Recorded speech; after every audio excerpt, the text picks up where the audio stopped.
후포에서 지내는 동안 고모 생각을 자주 했습니다. 매번 고모가 여기 와서 쉬면 좋겠다 싶었어요. 고모나 저나 내륙에서 성장해 바다는 늘 낯설잖아요.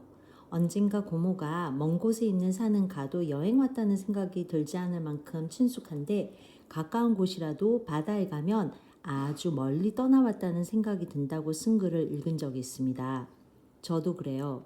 특히 속초에서 시작되는 소위 7번 국도라 부르는 바닷길을 처음 가봤을 때 이곳이 내가 태어난 나라의 땅인가 싶을 만큼 낯설었어요. 이렇게 아름다운 곳도 있구나 싶었습니다. 후포가 그 줄기에 있어요. 포항, 영덕, 울진 이런 지명들 들으면 괭매기 같은 게 생각나지요? 후배나 친구들과 통화를 하게 될 때 후포에 있다고 하면 후포가 어디 있냐 묻곤 했어요. 후포를 잘 모르더라고요. 후포는 울진의 아래쪽인데 우리나라 어촌 중에서도 꽤 부자들이 많이 사는 곳입니다. 어떤 집은 차가 2대 있어요.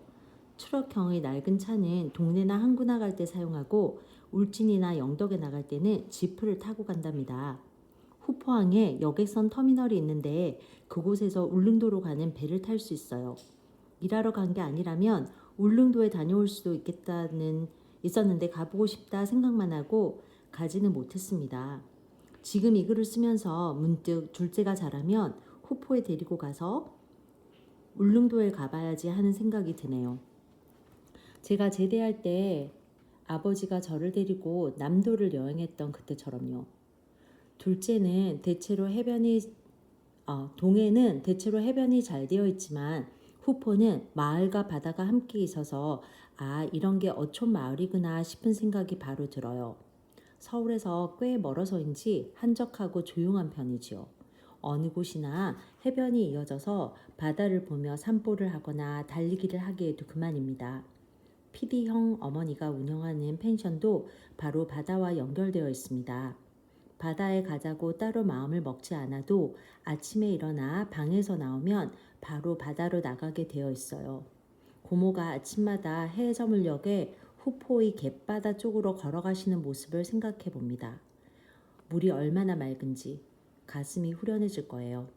무엇보다도 후포는 밥이 맛있어요. 특히 형의 어머니가 해주시는 밥은 정말 꿀맛이지요. 매일 먹을 때마다 조금이라도 덜 먹기 위해 노력을 해야 합니다. 형의 어머니 음식 솜씨가 특별히 좋다기보다는 재료들이 바다에서 갓 잡아온 가자미 홍게들이라 고모가 좋아하는 것들이 후포에 다 있더라고요. 아마 그래서 고모 생각을 했던 것 같습니다. 여행객처럼 금방 떠나지 않고 오래 지내다 보니 거기 사는 사람들하고 친해졌는데 사는 이야기를 듣다가도 고모 생각을 했지요. 고모랑 같이 듣고 싶은 이야기들이 많아요. 부자들이 많다고 해도 젊은이들이 많진 않더군요. 우리나라 다른 곳과 별반 다르지 않아서 외국인 노동자가 없으면 뱃일이 안 된다고 해요. 젊은이들은 서울로 떠나고 없고 노인들만 남은 형국이죠. 주민 중에 배 가진 사람들도 여럿이고 바다에 나가서 잡아오는 어획량도 풍부해서 열심히 일하면 돈을 모을 수 있는 곳인데도 그래요. 일할 게 널려 있어서 여기 와서 살까 하는 생각을 한 적이 있다니까요. 후포의 선원들은 대부분 인도네시아에서 온 사람들이었어요.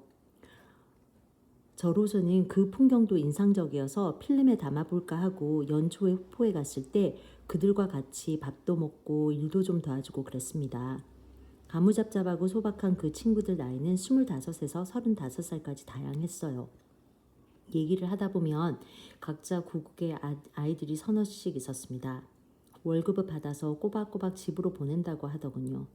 가끔씩 인도네시아로 가서 가족들의 얼굴을 보고 오는데 그때마다 커가는 아이들과 다시 헤어져 돌아오는 발걸음이 무겁다고 하더군요. 제가 아이들이 보고 싶냐고 물으면 대답은 않고 그저 씩 웃으면서 바다를 봅니다.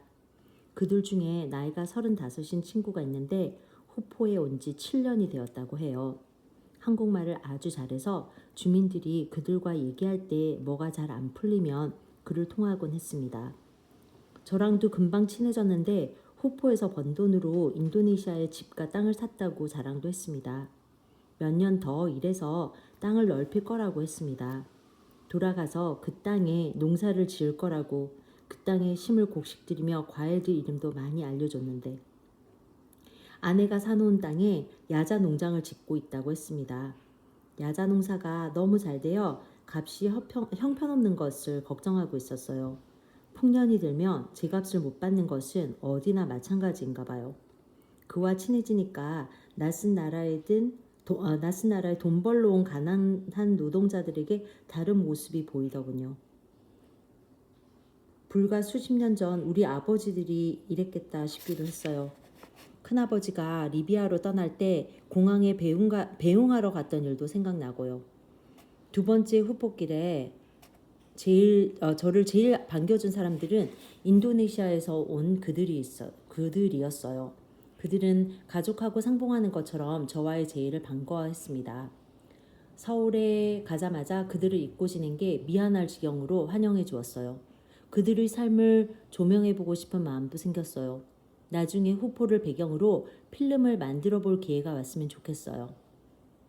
밥같이 먹을 때며 휴식 시간 틈틈이 그들하고 얘기를 나누기도 했어요. 우리하고는 많은 것이 다르지요. 우리는 여유가 있으면 아이들 교육에 대한 계획을 많이 세우는데 그들은 집을 사고 땅을 사는 이야기들을 많이 해요. 아이들 교육에는 크게 관심이 없다는 거, 그게 특이하더군요. 뜻대로 될지 모르겠지만 저는 아이들과 여행을 많이 하고 싶습니다. 군대 제대할 때 아버지와 함께한 여행이 지금도 제 뇌리에 깊이 각인되어 있거든요. 그때 아버지와의 시간이 참 좋았습니다. 여행하면 그때가 떠오를 만큼요.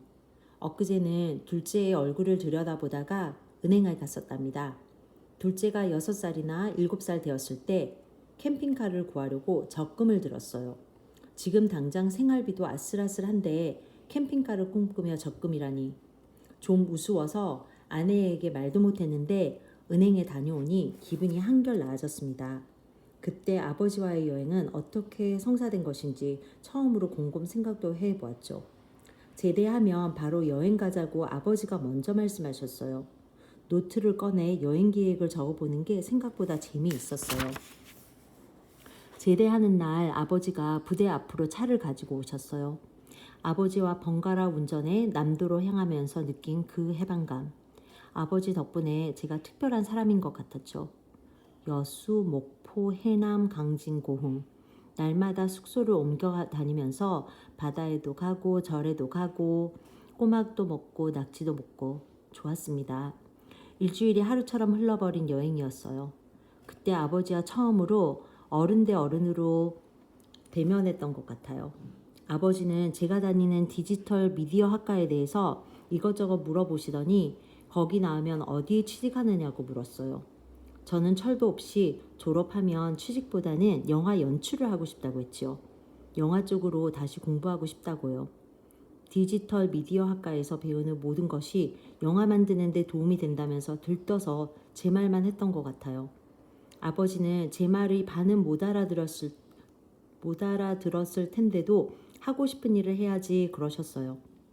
나중에 생각하니 그때 아버지는 저와 동생 때문에 시름이 깊었던 것 같아요. 저는 무슨 공부를 하는지 아버지로서는 잘 모르는 디지털 미디어 학과에 다니다 입대를 했고 동생은 미대 입시를 준비하고 있었는데 입시학원 비용이 아버지 한 달 월급에 육박했어요. 그런데도 아버지는 해변의 감자밭 앞에 내려서 저와 맞담배를 피우고 밤바닷가에서 맥주도 함께 마시고 그 여행의 막바지에 할아버지 집에 들렀어요. 남도 여행 마지막 날에 아버지가 제이시에 들러 할아버지 할머니 모시고 온천에 가자고 했거든요. 할아버지가 온천 따뜻한 물에 들어가는 거 좋아하신다면서. 제이시 집에 갔을 때 할머니는 사람들하고 내장산에 갔다고 했어요. 마을 여자들끼리만 나물로 만든 점심 먹는 모임이어서 할아버지만 혼자 집에 계셨어요. 미리 알리고 제이시에 들른 게 아니래서 아쉽게도 할아버지만 모시고 변산 쪽에 있는 온천에 가게 되었어요. 운전은 제가 했는데 온천 가는 길 어디쯤에서 할아버지가 아버지에게 봉투를 건네셨어요. 아버지가 봉투 안에 든 게 돈이라는 걸 확인하고는 손사래를 쳤어요. 할아버지는 자꾸 주려고 하고 아버지는 받지 않으려는 실랑이를 저는 백미러로 지켜봤어요. 할아버지가 물러설 기색을 안